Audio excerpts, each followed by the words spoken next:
샬롬 12월 8일 월요일 머무름과 기다림 일곱째 날입니다. 매일 아침 요한복음을 한 장씩 읽고 그 말씀 중에 핵심 구절을 묵상하여 말씀 안에 머무르는 시간으로 하루를 시작합니다. 또한 저녁에 하루 기도를 통해 묵상과 기도로 하루를 마치며 새해의 새로운 소망을 기다리며 영적인 새로운 근육을 만드시기 바랍니다. 그럼 이 시간에 하나님께 침묵으로 기도하겠습니다.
우리의 마음을 열고 시편 119편 26절에서 30절을 소리내어 읽으며 하나님께 찬양하겠습니다.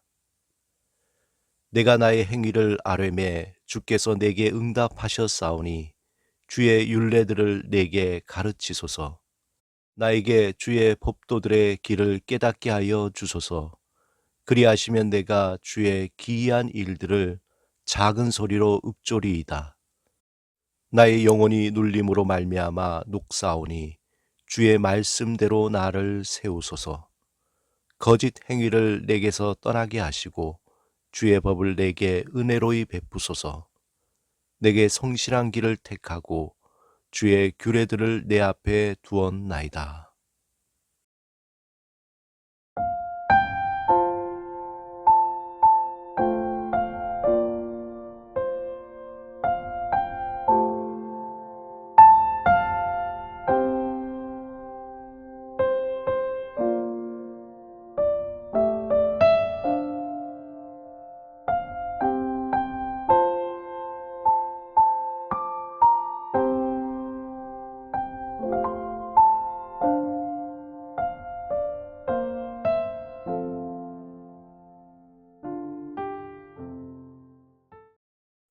오늘 하나님이 우리에게 주신 말씀은 요한복음 7장입니다.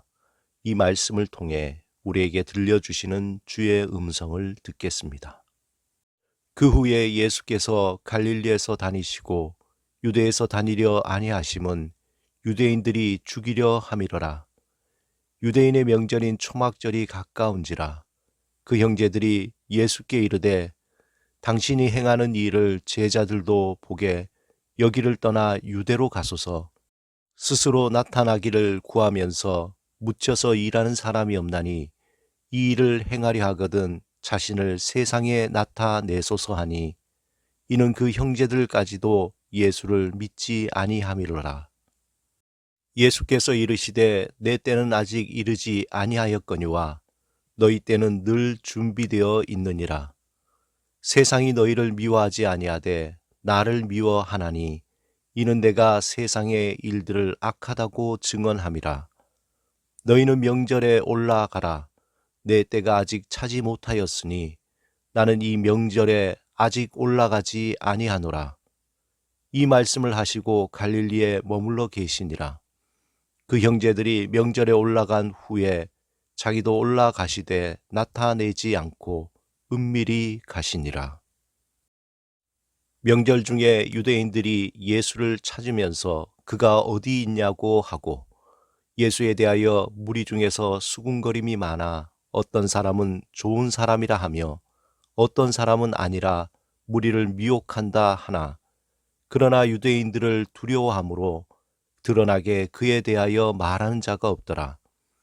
이미 명절의 중간이 되어 예수께서 성전에 올라가사 가르치시니 유대인들이 놀랍게 여겨 이르되 이 사람은 배우지 아니하였거늘 어떻게 그를 아느냐 하니, 예수께서 대답하여 이르시되 내 교훈은 내 것이 아니요 나를 보내신 이의 것이니라.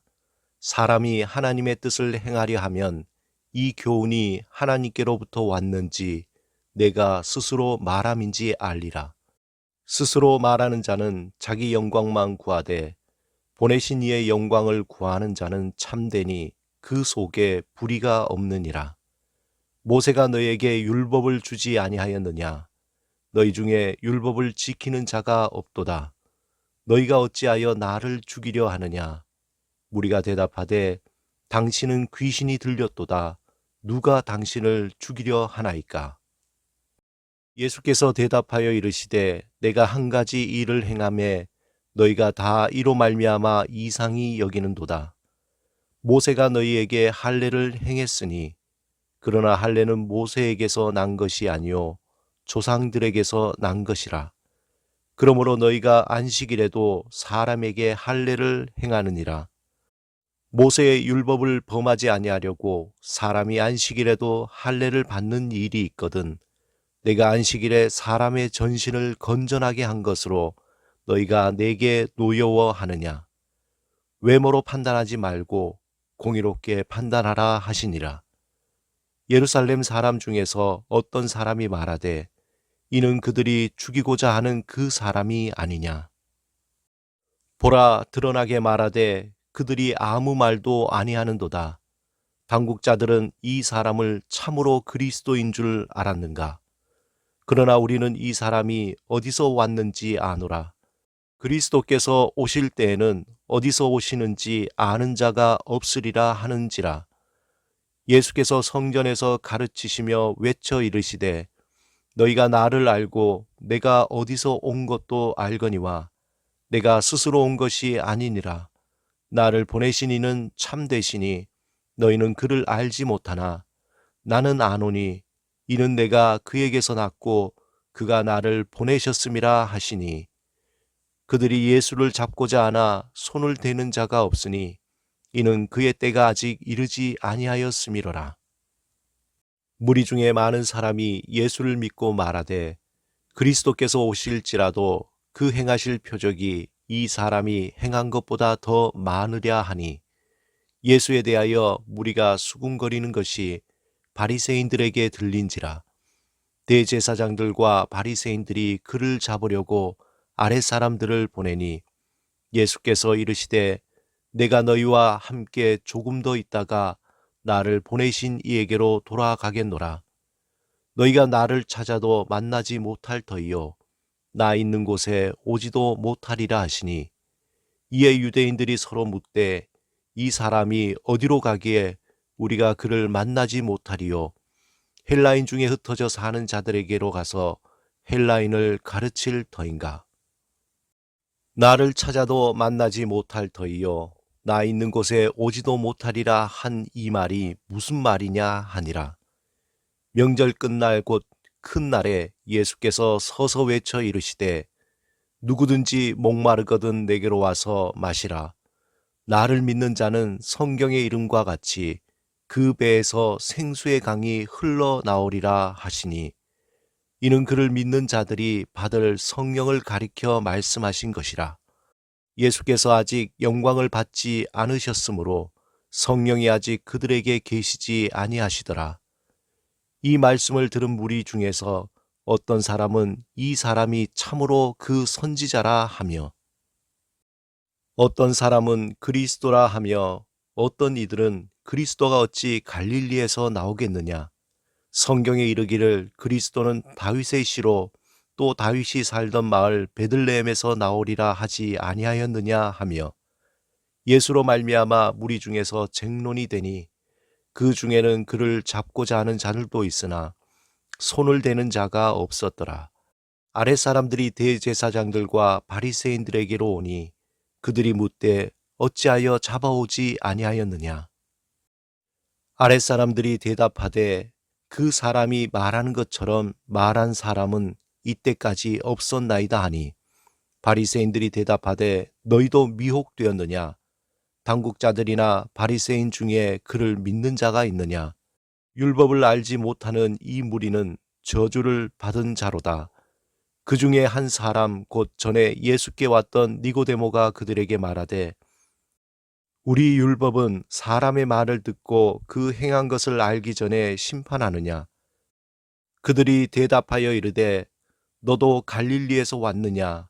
찾아보라. 갈릴리에서는 선지자가 나지 못하느니라 하였더라. 다 각각 집으로 돌아가고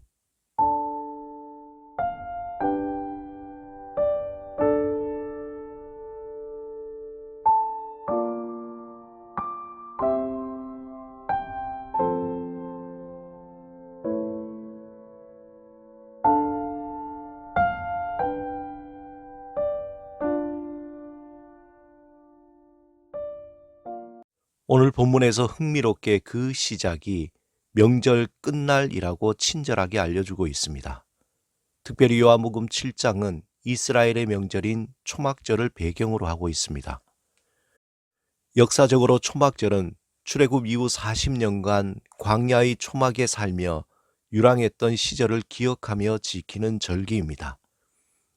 특히 초막절에 이스라엘 성전의 남쪽의 문에서 이어진 실로암에서 물을 길러오는 것은 에스겔 47장 1절의 말씀을 근거한 것입니다. 그들은 이 남쪽의 문으로부터 나온 물이 치료의 능력이 있고 생명을 주는 물이라고 믿었던 것입니다. 오늘 본문 37절에서 예수님은 초막절 마지막 날에 갑자기 일어서서 누구든지 목마르거든 내게로 와서 마시라 외치셨습니다. 즉 자신이 바로 그들이 기다리는 메시아이심을 선포하셨습니다. 그리고 38절 39절은 예수님이 생수의 근원이며 물이 흘러나오는 새 성전이 된다고 말씀하십니다. 예수님이 광야에서 목말라 하는 백성의 목마름을 채워줄 수 있는 반석이 되시며 그를 믿는 자들에게 목마름을 채울 수 있는 물을 주겠다고 선포하십니다. 또한 이 물은 곧 성령을 가리키며 예수 그리스도를 믿는 자들에게 성령을 받고 충만해진다는 것입니다. 여기에서 예수님을 믿는 자들에게 생수의 강이 흘러나올 것이라는 말이 좀 더 구체적으로 무엇을 의미하는 것일까요? 이것은 에스겔 47장에 근거하여 성전 신학적인 면에서 중요한 의미를 찾을 수 있습니다. 에스겔 47장 1절에서 5절에 성전에서 흘러나오는 물을 통해서 세상이 점점 잠기게 된다고 말씀합니다. 이 말씀의 근거로 새로운 성전이 되시는 예수 그리스도를 영접할 때 우리에게 성령 즉 생명의 영이 우리에게 임하시고 흘러넘치게 된다는 것입니다. 우리가 예수 그리스도를 영접할 때 우리를 살리는 생명수를 주시는 예수 그리스도를 반석으로 삼고 살아간다는 것입니다. 오늘 본문에서 예수님은 명확하게 말씀하십니다. 누구든지 목마르거든. 여기에서 중요한 두 가지 의미가 있습니다. 첫째, 예수님을 통해 생수를 마실 수 있는 자는 어떤 특정한 사람이 아니라 누구든지입니다. 즉 세상의 모든 사람은 예수님의 생명수를 마실 수 있는 자격이 있다는 것입니다. 그런데 또 한 가지 의미로 목마르거든입니다. 모든 사람이 생수를 마실 자격이 있지만 그 중에서 목마른 사람만이 마실 수 있다는 것입니다. 만약 생명수가 필요 없는 사람, 자기가 충분히 살면서 목마름을 해결할 수 있다고 생각하는 사람은 예수님의 생명수가 필요 없다고 생각할 것입니다. 이 말은 예수님이 없어도 잘 살 수 있다는 생각입니다. 문제는 우리가 믿음의 길을 가면서 예수님이 주시는 생수보다 세상이 주는 물을 더 중요하게 여기며 그곳에 목숨을 건다는 것입니다. 세상의 돈과 명예와 안락과 기쁨과 편안함 등입니다. 이것을 단적으로 알 수 있는 것이 무엇일까요? 그것은 바로 예배에 대한 우리의 태도, 그 한 가지입니다. 조금 불편하게 생각할 수 있겠지만 그 사람이 예배를 어떻게 드리느냐는 곧 하나님을 어떻게 믿고 의지하느냐입니다. 그것은 어디에서 자신의 갈함을 채워줄 수 있는 물을 마시느냐를 알 수 있습니다. 주일 예배를 드려도 되고 안 드려도 된다는 생각, 예배에 늦어도 큰 문제가 없고 예배를 안 드리면 괜히 찜찜한 종교적인 행위로 생각한다면 진정으로 예수님으로부터 생수를 마시고자 하는 마음이 없다는 것입니다. 오늘 초막절 마지막 날 예수님의 선포는 일종의 형식적인 예배를 드리며 하나님을 향한 갈망보다 세상의 것으로 자신의 목마름을 채우려는 유대인들을 향한 경고의 메시지입니다. 그들이 오랫동안 형식적으로 지켜와 굳어지고 무감각해진 그들의 믿음을 향한 질타이며 쓴소리였습니다. 예수님은 우리에게도 말씀하십니다. 너는 정말 하나님을 향해 생수를 갈망하는 목마름이 있느냐? 아니면 세상의 물로 만족하는 사람이냐? 우리는 이 혼탁한 시대 가운데 정신을 차려야 합니다. 세상의 수많은 만들어진 신들 속에 살아가면서 그것이 마치 우리의 갈망함을 채워줄 수 있는 것이라는 헛된 소망에서 깨어나야 합니다. 오직 예수 그리스도 안에서 흘러나오는 생명수만이 우리의 영을 살리고 우리의 삶을 살리며 우리의 삶의 풍성한 열매를 맺히게 합니다. 예수님은 매일같이 우리에게 말씀하십니다. 누구든지 목마르거든 내게 와서 마셔라. 날마다 예수 그리스도 안에서 흘러나오는 생명수를 마시며 영적으로 깨어 살아가시는 여러분이 되시기를 주님의 이름으로 축원합니다. 함께 기도하시겠습니다. 주님, 성령의 충만함으로 우리의 삶이 새롭게 되게 하옵소서. 우리의 마음과 생각과 행함을 통해 성령의 열매가 온전히 맺히게 하옵소서. 예수 그리스도 이름으로 기도드립니다. 아멘.